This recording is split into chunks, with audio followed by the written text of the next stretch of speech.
Hello दोस्तों, welcome to you all on our channel B U guider. तो student, जैसा कि मैंने आपको इस कोर्स के इंट्रोडक्शन वीडियो में बताया था, ठीक है। तो उसके अकॉर्डिंग आज हम लोग डिस्कस करने वाले हैं मॉड्यूल 1। हमारा सब्जेक्ट है प्रोफेशनल स्किल डेवलपमेंट पीएचडी, जो कि आपका बिहार इंजीनियरिंग यूनिवर्सिटी का कंप्यूटर साइंस का 5th सेम का एक सब्जेक्ट है, ठीक है। तो इस कोर्स का इंट्रोडक्शन वीडियो आपने नहीं देखा है तो उसको जाकर के जरूर देख लें, ठीक है। और इस प्लेलिस्ट को सेव कर लें और हमारे चैनल को सब्सक्राइब कर ले, ताकि जैसे जैसे मैं वीडियो डालूं आपको नोटिफिकेशन मिलता रहे, ठीक है। तो चलिए अब डिस्कशन करते हैं हमारे मॉड्यूल 1 का, ठीक है। तो मॉड्यूल 1 में हमको पढ़ना है बेसिकली कम्युनिकेशन स्किल, ठीक है। और कम्युनिकेशन स्किल के अंदर हमको पढ़ना है ये 4 चीज: public speaking, group discussion, gestures and body language and professional presentation skill, जिसमें से आज की इस वीडियो में हम लोग देखने वाले हैं पब्लिक स्पीकिंग को, ठीक है। चलिए, आप लोग इसको आराम से समझते जाइएगा। इसका नोट्स मैं आपको डिस्क्रिप्शन बॉक्स में दे दूंगा, जहां से आप इसको डाउनलोड करके पढ़ सकते हो, ठीक है। चलो, अब आगे बढ़ने से पहले सबसे पहले बात करते हैं कि कम्युनिकेशन स्किल होता क्या है। तो देखो यहाँ पे, जैसा कि यहाँ पे आप देख रहे हो, communication skill refer to the ability to convey information effectively and efficiently through verbal, non verbal and written means. मतलब आप बेसिकली ये समझ सकते हो कि कम्युनिकेशन स्किल एक ऐसा स्किल है जिसका यूज करके हम अपने आइडिया, थॉट को एक दूसरे व्यक्ति को, किसी अदर पर्सन को के सामने एक्सप्रेस कर पाते हैं यूजिंग वर्बल मतलब बोल के, नॉन वर्बल मतलब कुछ बॉडी लैंग्वेज से, कुछ ऐसा इशारा वगैरह करके, एंड रिटेन मीन्स लिख करके, ठीक है। नॉन फॉर्मल में आप देखते हो, जैसा न्यूज चैनल पे गूंगे बहरे लोगों के लिए एक जो आता है न्यूज करके, उसमें सिर्फ हैंड गेस्चर्स और बॉडी लैंग्वेज का यूज करके अपनी बात को, न्यूज को समझाने का कोशिश किया जाता है। तो नॉन फॉर्मल में आपका ये हो गया। तो कम्युनिकेशन स्किल क्या है? The communication skill refer to the ability to convey information effectively and efficiently through verbal, non verbal and written means, ठीक है। तो उम्मीद करता हूँ ये स्लाइड आपको क्लियर होगा। अब चलिए, अब देखते हैं, अब आ जाते हैं इस मॉड्यूल 1 के सबसे पहले टॉपिक पे। और पहला टॉपिक है मेरा पब्लिक स्पीकिंग, ठीक है। तो देखो, पब्लिक स्पीकिंग क्या है, हम और आप लोग डे टू डे लाइफ में भी यूज करते हैं। पब्लिक स्पीकिंग मतलब क्या? किसी भी ग्रुप ऑफ पीपल के सामने अपना आइडिया और थॉट को एक्सप्रेस करना। तो उसी को देखो यहाँ पे लिख रहा है, public speaking is the act of delivering a speech और presentation to an audience. Public speaking क्या है? एक एक्ट है ऑफ डिलीवरिंग ए स्पीच और presentation to an audience. It involves conveying information, ideas, opinions और emotion effectively to a group of people. Clear होगा? इसमें मुझे नहीं लगता कुछ ऐसा समझाने लायक है, ठीक है। तो हम लोग जल्दी जल्दी आगे की तरफ बढ़ते चलते हैं। Public speaking can occur in various settings such as conferences, meeting, classroom, seminars and public event. Public speaking बहुत सारे जगह पे हो सकता है, जैसे कि आपका कॉन्फ्रेंसेज में हो गया, मीटिंग में हो गया, क्लासरूम में हो गया, सेमिनार में हो गया, और कोई भी पब्लिक इवेंट आप कह लो, ठीक है। मैं इसमें ज्यादा कुछ एक्सप्लेन करने लायक मुझे लग नहीं रहा है, इसलिए मैं जल्दी जल्दी आगे बढ़ रहा हूँ। यदि आपको इसमें से कोई भी वर्ड नहीं समझ में आता है तो आप मेरे से कमेंट बॉक्स में पूछ सकते हो, मैं उसको आपको रिप्लाई करने का पूरा पूरा कोशिश करूंगा, ठीक है। Effective public speaking typically requires clear communication, engaging delivery, organization of thoughts and the ability to connect with the audience। Effective public speaking के लिए क्या क्या चाहिए? क्लियर कम्युनिकेशन मतलब जो भी आप बोल रहे हो सामने वालों को क्लियर सुनाई देना चाहिए। इंगेजिंग डिलीवरी मतलब जो भी हम लोग डिलीवर कर रहे हैं, जो भी हम बोल रहे हैं, वो ऐसा होना चाहिए कि हम अपने ऑडियंस को इंगेज कर पाए। हम मेरा डिलीवरिंग का और कुछ भी मेरा कंटेंट डिलीवरिंग का तरीका ऐसा नहीं होना चाहिए कि आधे लोग सुन के ही बोर हो जाए, ठीक है।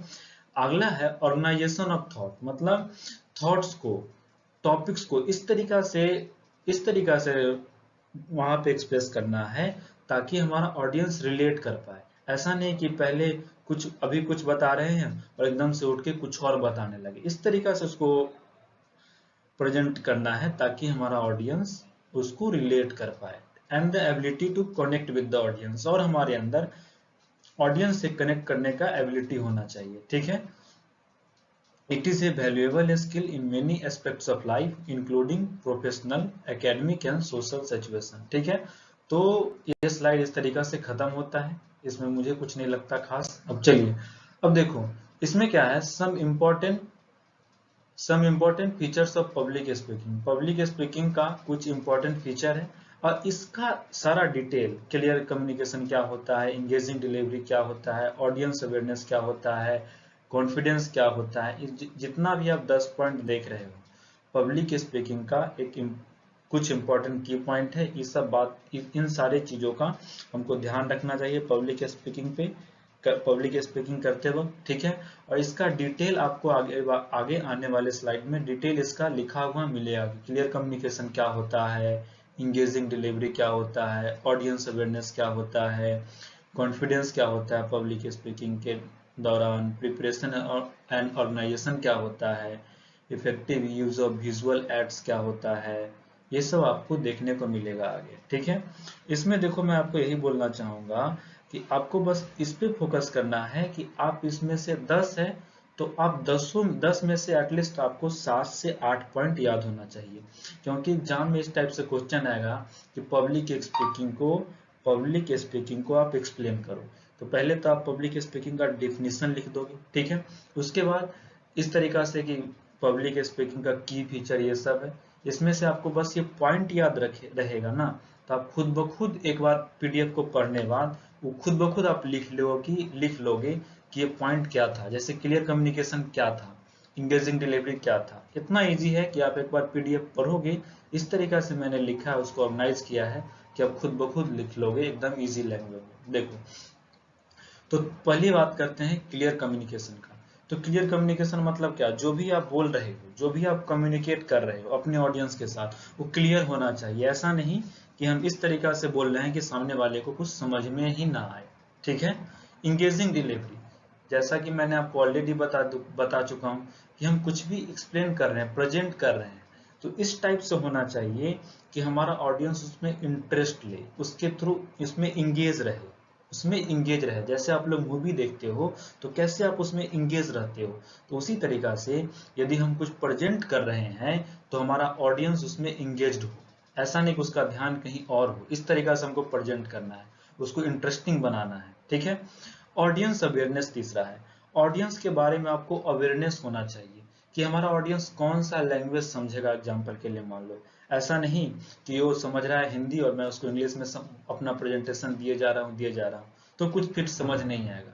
तो ऑडियंस अवेयरनेस समझिए, इसको आप अपने लैंग्वेज में खुद ब खुद लिख सकते हो, और कुछ उसी तरीका से मैंने आप आगे स्लाइड में लिख रखा है जिसको आप पढ़ के लिख सकते हो। चौथा है कॉन्फिडेंस। तो कुछ भी प्रेजेंट करने वक्त आपका कॉन्फिडेंस भी होना चाहिए। ठीक है, कॉन्फिडेंस मतलब बहुत चीजों से पता चलता है, जैसे कि आपका बॉडी लैंग्वेज, हैंड गेस्चर्स, बोलने का तरीका। ऐसा नहीं होना चाहिए कि हम कुछ बोल रहे हैं पब्लिक ग्रुप ऑफ पीपल के सामने और हम हकला रहे हैं। ठीक है, या फिर हमारा हैंड गेस्चर, बॉडी लैंग्वेज ऐसा एकदम इस टाइप का डल है, उस टाइप से नहीं होना चाहिए। ठीक है, प्रिपरेशन एंड ऑर्गेनाइजेशन, इसमें बेसिकली ये प्रिपरेशन एंड ऑर्गेनाइजेशन में बेसिकली ये समझ सकते हो कि एक बार आप ये डिसाइड कर ले कि हमको क्या प्रेजेंट करना है, उसके लिए आपको पहले से प्रिपेयर करना है और उसको इस तरीका से ऑर्गेनाइज करना है ताकि एक से दूसरा टॉपिक रिलेट कर पाए ऑडियंस। ठीक है, जैसे मान लो कि मैं कोई एक टॉपिक बता रहा हूँ तो अगला टॉपिक मेरा उसी से रिलेटेड होना चाहिए, फिर अगला टॉपिक उससे रिलेटेड। ऐसा नहीं कि मतलब बीच में कुछ टॉपिक छोड़ा और एक के बाद दूसरा टॉपिक ऐसा स्टार्ट किया जिसका पहले वाले से कुछ कनेक्शन ही नहीं बैठ रहा है। ठीक है, तो फिर हमारा ऑडियंस रिलेट नहीं कर पाएगा उस चीज को। ठीक है, फिर वो प्रेजेंटेशन में इंटरेस्ट नहीं रहेगा उनका। ठीक है, तो इस तरीका से इस बात को ध्यान रखना है। प्रिपरेशन एंड ऑर्गेनाइजेशन आपका यही था। छठा है effective use of visual aids. Visual aids मतलब आपको अपने प्रेजेंटेशन में, ठीक है, पब्लिक स्पीकिंग में आपको विजुअल एड्स का इस्तेमाल करना है। यानी विजुअल एड्स मतलब पिक्चर्स वगैरह का, ठीक है, एनिमेशन वगैरह का। ठीक है, एडेप्टिबिलिटी सातवां। एडेप्टिबिलिटी मतलब आप सिचुएशन के हिसाब से खुद को ढाल पाओ। ठीक है, जैसे ऑडियंस का कुछ मिसबिहेव हो गया या फिर कुछ अलग डिमांड हो गया, उसके अकॉर्डिंग आप अपने प्रेजेंटेशन को रीअरेंज कर पाओ। बेसिकली इसमें यही बोलना चाह रहा है। स्टोरी टेलिंग फिर से वही बात आ गई। स्टोरी टेलिंग की हेल्प से यदि आप कुछ प्रेजेंट कर रहे हो, कुछ बोल रहे हो, तो कुछ स्टोरी के माध्यम से उसको इस तरीका से बोलना है कि हमारा ऑडियंस उसको रिलेट कर पाए। ठीक है, स्टोरी टेलिंग क्लियर है। अगला है परसुएशन मतलब वही हो गया कि आपको परसुएशन स्किल भी इसमें इंपॉर्टेंट है पब्लिक स्पीकिंग में। परसुएशन मतलब यहाँ पे मैंने लिख रखा है कि किसी को कुछ समझाना। ठीक है, किसी को कुछ समझाना। ठीक है, जैसे मैं आप लोग को ये स्लाइड के बारे में कुछ समराइज करने की कोशिश कर रहा हूँ, समझाने की कोशिश कर रहा हूँ, तो ये परसुएशन हो गया। लास्ट है फीडबैक एंड इम्प्रूवमेंट। उसके बाद आप ऑडियंस से टाइम पे फीडबैक भी ले सकते हो, या फिर आपका जो पब्लिक स्पीकिंग है, प्रेजेंटेशन है, उसके खत्म होने के बाद आप फीडबैक ले सकते हो। उसके अकॉर्डिंग अपने अपकमिंग प्रेजेंटेशन में, अपकमिंग पब्लिक स्पीकिंग इवेंट में इम्प्रूवमेंट कर सकते हो। तो एक बार फिर से आप बस ये पॉइंट सबको याद रखिए, इसका डिटेल आप खुद ब खुद लिख लोगे। पहला है क्लियर कम्युनिकेशन। सबसे पहली बात है कि कहीं भी आप बोलने जाओगे तो क्या आपका कम्युनिकेशन क्लियर रहना चाहिए। दूसरी बात, इंगेजिंग डिलीवरी होना चाहिए। तीसरा पॉइंट, ऑडियंस का अवेयरनेस होना चाहिए। चौथा पॉइंट, कॉन्फिडेंस होना चाहिए। पांचवा, प्रिपरेशन एंड ऑर्गेनाइजेशन। छठा, effective use of visual aids. सातवां, एडेप्टिबिलिटी। आठवां, स्टोरी टेलिंग। नौवां, परसुएशन। और लास्ट है फीडबैक एंड इम्प्रूवमेंट। ठीक है, ये 10 पॉइंट बस आपको नोटबुक में लिखना है। इसको जरूर लिखिएगा, ये 10 पॉइंट को, क्योंकि बीच का कंटेंट आप खुद ब खुद लिख लोगे एग्जाम में। ठीक है, चलिए अब इस सबका डिटेल देख लेते हैं।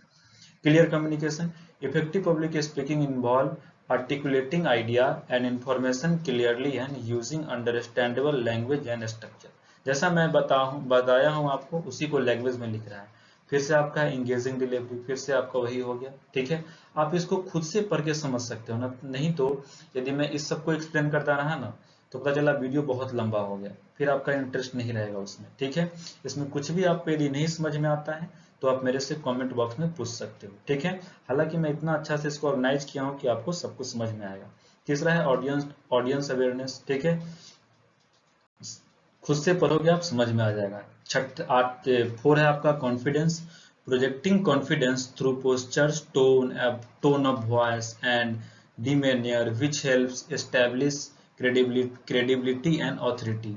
आपको क्या करना है, आपका पोस्चर या फिर टोन ऑफ वॉइस ऐसा होना चाहिए कि उसमें कॉन्फिडेंस लगे, आपके वॉइस के टोन में ही कॉन्फिडेंस होना चाहिए। ठीक है, प्रिपरेशन एंड ऑर्गेनाइजेशन, इसमें वही बोल रहा है जो मैंने आपको बताया कि आप जो भी डिलीवर करने जा रहे हो उसको प्रिपेयर करना है अच्छे तरीका से और उसको ऑर्गेनाइज करना है। ठीक है, thoroughly preparing and organising the content of the speech और presentation to ensure coherence, logical flow and relevance to the topic. ऐसा नहीं कि आप बताते बताते कोई और टॉपिक पे आपको प्रेजेंटेशन देना है, किसी और टॉपिक पे आप चले गए।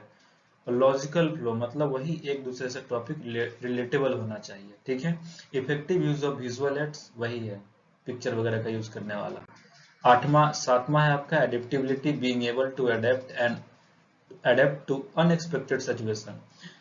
जब भी आप पब्लिक स्पीकिंग कर रहे हो तो हो सकता है कुछ ऐसा अनएक्सपेक्टेड सिचुएशन आ जाए, तो आप में वो कैपेबिलिटी होना चाहिए कि आप उसको अडेप्ट कर पाओ। ठीक है, जैसे कि टेक्निकल ग्लिच हो गया, ऑडियंस का रिएक्शन हो गया।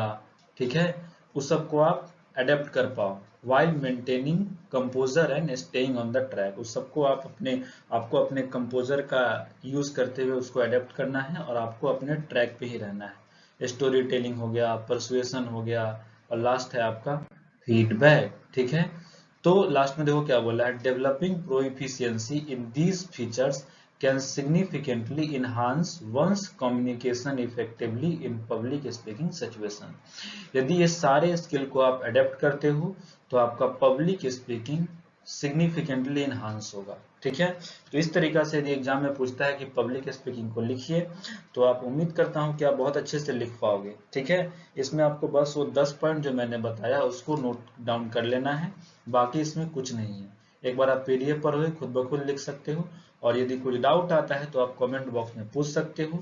तो स्टूडेंट, आने वाले वीडियो को जल्द से जल्द पाने के लिए हमारे चैनल को सब्सक्राइब करें, वीडियो को लाइक करें। मिलते हैं अगले वीडियो में। Till then bye bye, take care of yourself.